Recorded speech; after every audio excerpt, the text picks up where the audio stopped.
Guys, this poor woman, you can tell she's been making a lot of sacrifices. She's leaving her kid at daycare and just doesn't seem to be getting any traction.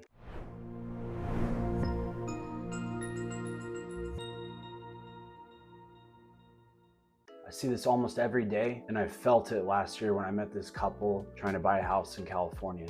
They had a young child and one more on the way. And when they were introduced to me by a past client, they had already been saving for, or at least trying to save for 2 years. It's 2 years of cutting family expenses, skipping out on trips, and saying no to extras and going out to eat, all to save up a 5% down payment for a home, or even 3% down payment. But during those 2 years, something brutal had happened. The median home price in the area had gone up from $550,000 all the way to over $600,000 in that time. That meant their 5% target had gone from $27,500 up to $30,000 and still rising. Meanwhile, rent went up, gas, groceries, daycare, everything else got more expensive. And every time they thought they're getting close, either an emergency came up or the market just kept moving further and further away from them. They told me, we feel like we're doing everything right, but just the goalpost keeps moving on us. But here's the truth, they weren't the problem. The problem was the system they were told to follow, the old advice, because they didn't need $30,000 to buy a home. And today, I'm gonna show you why you might not either. You're about to learn 4 real-world strategies to buy a home in 2025 for as little as $100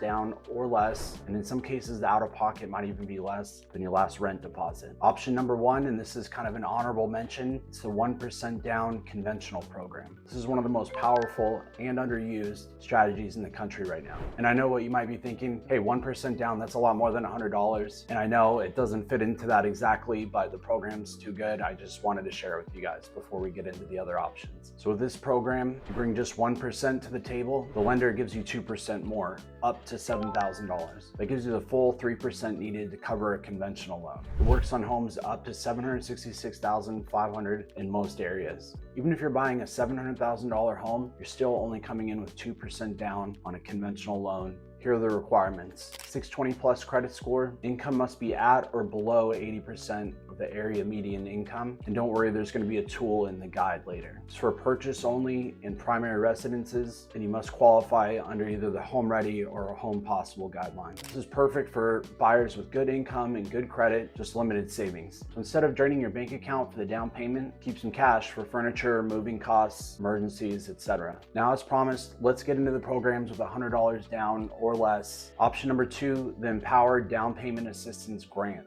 And this one is a game changer. Here's some highlights. It's FHA only. You get either 2% or 3.5% of the purchase price in the form of a forgivable grant. And the 2% option has a little bit lower interest rate than the 3.5%. So if you're wondering why anybody would take that option, that's why. It can be combined with up to 6% seller concessions towards the closing costs. It works with a 203B, which is a standard FHA, 203K, even repair escrow loans. A 203K is a renovation loan, if you're wondering. And it's available nearly everywhere, except for you, Washington State. Sorry, guys. And get this, you only have to meet one of these requirements to qualify. Be a first-time home buyer, be in an underserved census tract, make under 140% of the area median income, which is usually a pretty healthy number, or work in public service, teachers, cops, EMTs, etc. And here's why we prefer the Empower DPA Grant over other down payment assistance programs. Since it's not a loan, it's not a second mortgage, it's not going to impede your ability to refinance in the future. In fact, it's extremely easy to do a streamlined refinance as soon as 210 days after closing on one of these grants. And I do a much deeper dive on this program, and I have that video in the free guide, so we'll touch on that later. All right, option number 3,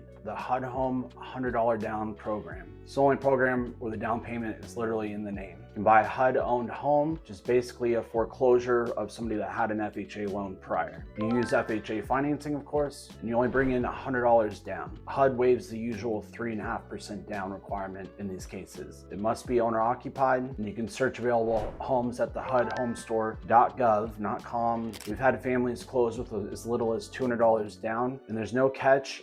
There's just not that many of these homes available, and it's a misunderstood and underused program. All right, option number 4, I like to call this our Gon Country option. If there's any Alan Jackson fans out there, but it's a great tune. Now, this one's for folks that don't buying a little outside the city using a USDA program. It could be perfect if you work from home, or maybe you don't mind a little commute and know you don't need a farm, and the cowboy hat is sold separately. USDA loans offer 100% financing. There's no down payment required at all. There's lower monthly mortgage mortgage insurance, and you can actually roll in the closing costs if the appraisal supports it. And I think you'll find the rates on these programs ultra competitive. You just need to buy in a USDA eligible area, and there's plenty of suburbs that qualify. We included a USDA eligibility map link in the guide, so all you have to do is plug in your zip code or address to find out. If you're flexible on location, this could be the easiest path to homeownership with no money down. And that couple I mentioned in the beginning, we set them up with an Empower DPA grant, and they actually ended up getting a check back at closing. It wasn't that they got paid for the transaction, but they just got their earnest money deposit returned to them. Now they're raising 2 kids in a home that they own, and that moving goalposts finally stopped moving. Download the free 2025 low or no down payment strategy guide. It's linked in the description and the pinned comment. Inside you'll find all the programs we just covered, lookup tools for the USDA, the area median income tool, and census tracts. My video on the Empower DPA grant, and questions to the answers that most lenders don't take the time to explain. Now this is all stuff you could probably find online, but I just thought I'd make it a little easier for you guys, compile it all into one neat PDF for you guys. Check that out. Let's make this the year that you stop renting and start building equity.